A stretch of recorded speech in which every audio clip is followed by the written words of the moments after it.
YouTube was good. Good afternoon, evening, whatever. We back. I told y'all we was gonna be back, you know what I'm saying? We not on that inconsistent stuff no more. No more inconsistency. No more of those things, man. This year, we are being consistent. You hear? Consistent. I told you guys I was going through a lot of things. And for those 5 months, I said I found myself in some troubles. Yeah, so this video, I'm going to cover all those things. Today we will see. We will see what the Lord has done for me. All right. So, where do I start? Where do I start? All right. So, for one, I was a bad boy. Smoking, drinking, fornicating is wrong. To God is wrong. That's why I'm able to come and tell you guys what I did. Okay? What I did. I was doing all those things, man. And to be honest, I felt a big void. Like, I felt so lost. Lost isn't probably not even the word. I just felt like I felt almost useless. Like, I didn't know what I was gonna do in this life. I was just in the motions, in the routine of life, getting up, doing the things that I have to do, you know, not because I wanted to do anything, but just doing the things that I have to do. And I don't know, I don't like that type of life. I want to be able to want to do something, you know, have a desire for something, have a passion for something, and those things was holding me back. So one night, I was on my way home, you know, it was like 1 a.m. This is Christmas Eve. I was on my way home, came from, you know, I was with somebody, and I was smoking the gas. Your boy was fried. Now that I look at it, it's funny because, alright, so I was driving home. I was on the E-way or a highway, whatever. And when I got to a light, When I got off the E-way and got to a light, I don't know what happened. I don't remember what happened. I just seen the red light, got to the red light, I fell asleep. I was like this. Slump, bruh. Slump. I wake up, the first thing I see is the green light. I'm like, all right, cool. So, like, mind you, my heart's racing a little bit. I'm like, oh, what's going on? I'm looking around. Bruh, I look in the rear view mirror. Red and blue. I'm like, oh my gosh, bruh. Mind you, I had a jar. It was at least like, maybe like this big right here, this tall. But not this wide, but like this tall, mason jar. I had a good amount in there. And on the side, you know, I had a little parmesan on the side. You know what I'm saying? All in plain sight. So I woke up. When I you know, got myself together, I looked around. I see flashlights all in my car. I'm like, oh my goodness, bruh. So the mason jar was right here. Let me see if I can. The mason jar was right here, bruh. Like in this area right here. And my alcohol was right here in this area. You know what I'm saying? So I'm over here, mind you, the officer is right here. I'm trying to, like, I don't know why I'm dumb. I'm thinking that I'm like, I can shield her sight from, you know, the mason jar and the alcohol bottle. I was probably there for a good 10 minutes, bro. No cap. So they was just there, you know, patrolling, looking inside my car, you know, observing everything. You know what I'm saying? Now she's probably thinking, oh, this guy's drunk. This guy is off something, you know what I'm saying? But I was like, listen, I didn't drink, because I really didn't. I was just taking the bottle home, and to make matters worse, the bottle, it was like half. Like the person I was with, she gave me the bottle, you know what I'm saying? She gave me the bottle, and you know, just to have, because I wanted to sip on it, you know, a couple times when I get to the crib. You know, if I get done from work one day, I just go home, knock him back, you know what I'm saying? Knock him back. Not tonight. God said not tonight, buddy. This is where it ends. This is where all those things end. She told me to get out the car. I'm telling her, listen, I didn't drink. Like, I didn't drink. You can even breathalyze me. So I think that telling them that, it made them, I don't know if it like lessened the matter, or like made the matter a little like better or somehow, but I don't know. Obviously did it. So but she believed me, I guess, because she didn't breathalyze me. They only did the light test on my eyes. Excuse me. And got out the car. As soon as I get out the car, you know, they patting me down, all this other stuff, patting me down. And what's it called? Oh, brain fat. It's not good. Brain fat is not good, man. As soon as I get out the car, handcuffs. Boom. I'm like, yo, that was the first time I ever had handcuffs on my hand.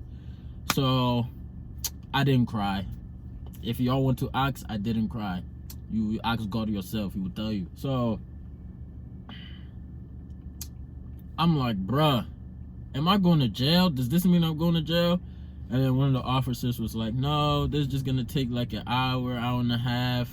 We just gotta take you to the station, do some fingerprints, da da da. I'm just like, all right, cool. Like, that was a big release of, mind you, because I'm late coming to the crib. You know, with African parents, you don't, 1 a.m. at the time, like I told you, I was a bad boy. I didn't care. I didn't care what they was thinking. So I was doing whatever I wanted. So, bruh, I get taken to the station, all of that, get my mug shots, fingerprints, da da da da, all of that. Next day, acted like nothing happened. Didn't tell my parents nada. Didn't tell them nothing, you know what I'm saying? Nothing. So, bruh, like maybe a week, we start getting letters from lawyers talking about the situation. Then my parents calling me, asking me, hey, what is this? What is all the lawyers?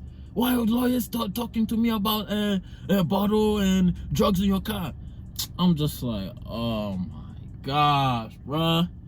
Because I wasn't going to tell them. I was just going to pay whatever fines I had to pay. You know what I'm saying? I'm just like, bro, what the heck, bro? So I made up a lie. And they believed it. So I made up a lie. I was like, yeah, I was at a Christmas party and one of my coworkers, you know, they had it, you know what I'm saying, and they forgot it in the car. Made up a lie. Keep in mind, all my coworkers, if you watching, y'all good, okay? Y'all good. Y'all good. So I got grounded. I had to start coming home at like 11 versus coming home at 1, 2, 3, 4 sometimes. I was tight. Extremely tight. So then my options with the case, you know what I'm saying, my parents forced me to get a lawyer. And my options for that case was that either I get a medical weed card to fight it, or it's something called conditional discharge. You gotta pay like $833 and then take drug tests the whole year. So you gotta be sober the whole year, you know what I'm saying, basically, and take these drug tests if you're really serious, you know what I'm saying. You know, some people, they still don't smoke, but they're gonna take like some supplements or whatever, you know, to like pass the drug test.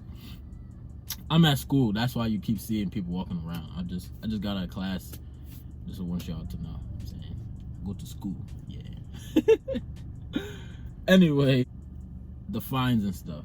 So that was my option. That's the option I took because I didn't feel like going to the doctors and then making up another lie and to getting a weed card. And at the time, because of that situation, I just wanted to stop smoking. You know what I'm saying? I'm like, bro, it's not even worth it. I don't know. And like when I was smoking, like I would replace, like I was using weed as a coping mechanism. Like if I was tight or if I got upset or if I was, anything of that sort, like I would go and smoke. I would use it to have fun. I would use it like I was just using it to whatever. Like whenever it called me, I picked up the phone. I was like, "Ew, I'm coming. I'm on my way right now, right now." And with those drug tests, I forget how often it was, but I think it was like 3 times, like every 2 months, every 3 months, something like that. And then you had to pay when you get there. So I'm paying, and I had to pay for the bottle, which was like $239. You know what I'm saying? So I'm just like, bruh, I'm in debt. And on top of that, my dad made me pay for the lawyer, which was $750. He knows my dad, so he gave us a little discount. You know what I'm saying? So that whole time I wasn't smoking, I was just really evaluating my life more, because once you smoke, this is how I felt. When I smoke, I'm like, what's the word? It's like you're not here. You know what I'm saying? You're not here. Unless your tolerance is really built up that way, which mine was. But still, like when I would get that fried, you're like, you're not here. You're not like in your mind. You're not within your right mind. So I was in my right mind when I was not smoking, you know what I'm saying? And I was just evaluating my life, evaluating like how my life was ending up, you know what I'm saying? All these fines and charges, like I would have never thought. I was just, you know what I'm saying? So I remember one time I went to church. I was there by myself, just praying. I'm just like, bruh, not talking to God saying, bruh, but I'm just like, yeah, I don't know what you want me to do, God. Like I feel lost. I don't know what to do. And I was crying. You see, this time I cried because this one is serious. It's more serious to me. Yeah, it's more serious. And yeah, I was crying like a baby. I was crying like, God, I don't know what you want me to do, because this is crazy. This is ridiculous. This is ludicrous. You know what I'm saying? This is wow. So I'm just like, yo, I just felt really broken. I broke down. So, when you pray, you're not supposed to make deals with God, but in that time, I did. So I was like, bruh, God, if you somehow dismiss this situation or this court thing, I'll tell my parents the truth. You know what I'm saying? I'll tell them the truth. I'll tell them how I've been smoking and all that stuff. So, come the court date, February, just last month, met with the lawyer, was at the court, met with the lawyer, and he was like, all right, so we weren't able to like dismiss the charge of the bottle, but we were able to dismiss the charge of the weed. I was like, you said what? You said what? I was like, hey, yo, you cannot be serious, bro. I'm like, bruh, God, you really listen to me. Wow, you really listen to me.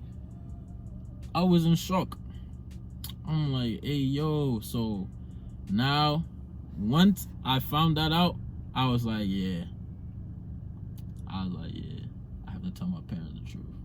Because I made a deal with God, man. I made a deal. He came through on his end. And now I have to come through on my end. So after that, I told my parents the truth.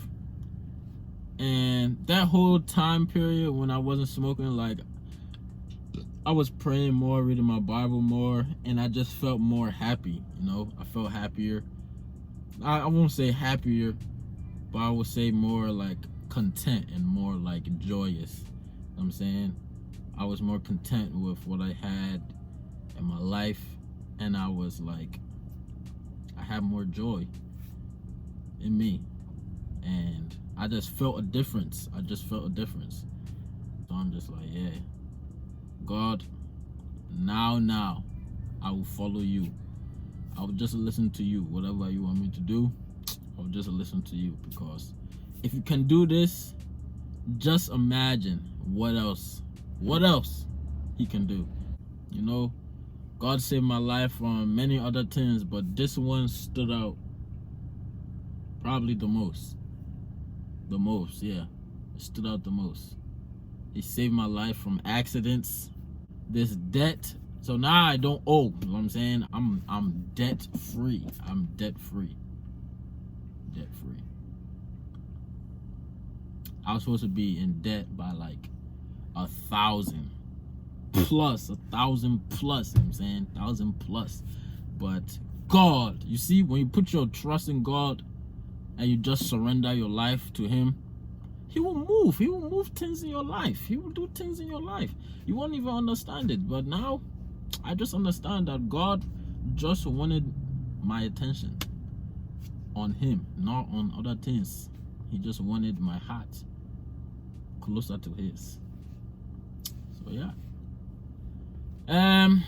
That's pretty much it, y'all. I told you I was gonna be back with a video. This year, no more inconsistency. Please, inconsistency is no more. Lie is not for me. I hope y'all enjoyed this. You know what I'm saying, I hope y'all have fun watching me, you know, talk to y'all. I don't know. Or I hope this brought some enlightenment to your head about what God can do in your life. So yeah, catch me in the next video, man. Stay tuned. This year I'm coming with God, not by myself, not by my own strength, but with God. So it's your boy Kofi Wavy. You know what I'm saying, I appreciate y'all for watching my video today. If you haven't, go watch the last one. It was pretty nice. Probably the best videos, one of the best videos I've made ever. I'm proud of it. I'm glad whoever watched it, I'm glad that y'all watched it. So your boy Kofi Wavy, go like, comment, subscribe, share, all of the above. Your boy Kofi Wavy is out, and God bless.